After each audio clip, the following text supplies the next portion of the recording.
자, 이번 시간에는 바다의 표면의 색, 뭐 엄밀히 말하면 표면이 아니긴 하지만 그래도 쉐이드에서 처리할 때는 결국은 바다의 표면의 색을 결정하게 되니까 이 표면의 색을 결정할 때 얼린 바다 부분은 조금 더 색이 짙고 가까이 있는 부분, 그 해안 가까이 있는 부분은 색이 옅고 그러잖아요.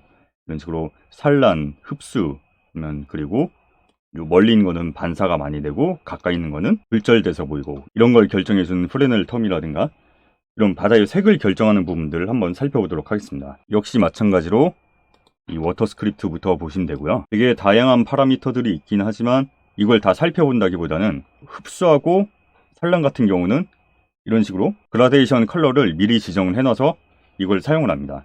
예를 들어서 이게 뭐 해양 관측 시뮬레이션 프로그램이다 그러면은 바다의 플랑크톤이 얼마나 깔려있고 염도가 어떻고 되게 많은 파라미터들을 통해서 실제 바다색을 결정하게 돼야 되는데, 사실 이건 그런 게 아니고 바다처럼 보이기만 만들면 되잖아요. 그래서 이런 식으로 미리 그라데이션 컬러를 지정을 해놔가지고 이런 수면의 깊이에 따라서, 바닥의 깊이에 따라서 색이 바뀌도록 그렇게 미리 그라데이션 컬러로 만들어 놓습니다.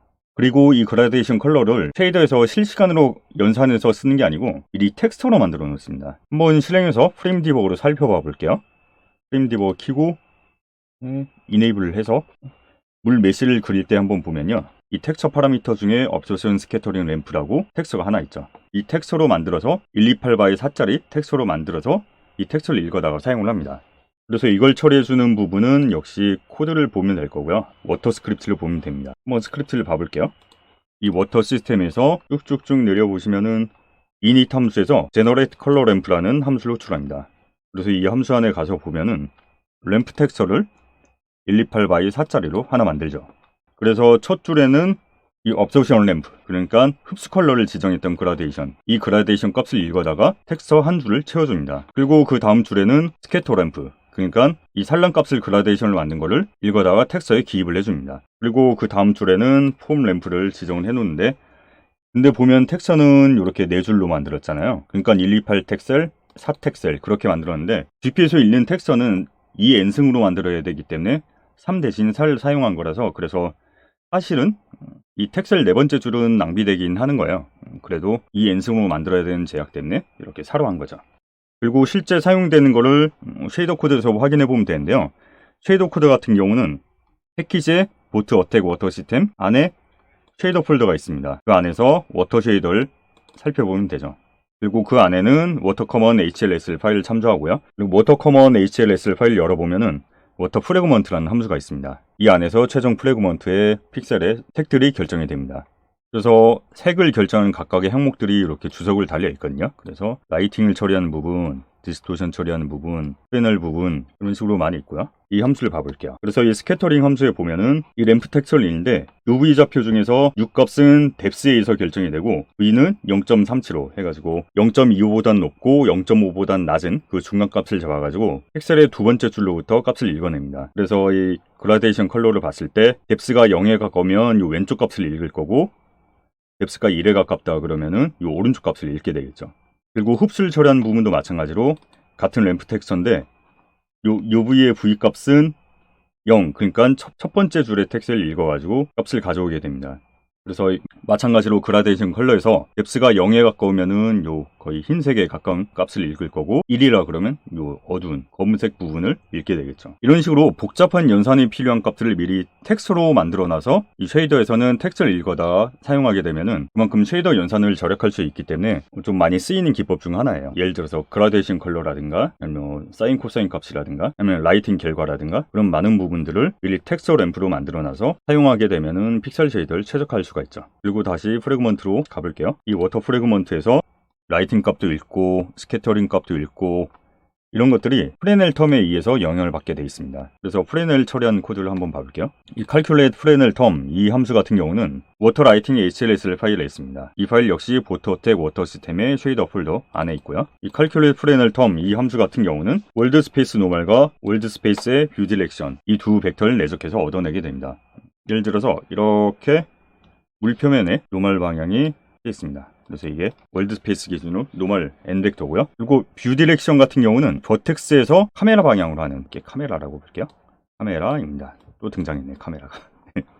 이게 뷰 벡터입니다. 그러니까 카메라에서 버텍스를 바라본 방향이 아니고 그 반대 방향이라고 보시면 돼요. 그래서 이 뷰 벡터가 이쪽에 가깝다 그러면은 이 두 내적 결과가 0이 될 거고요.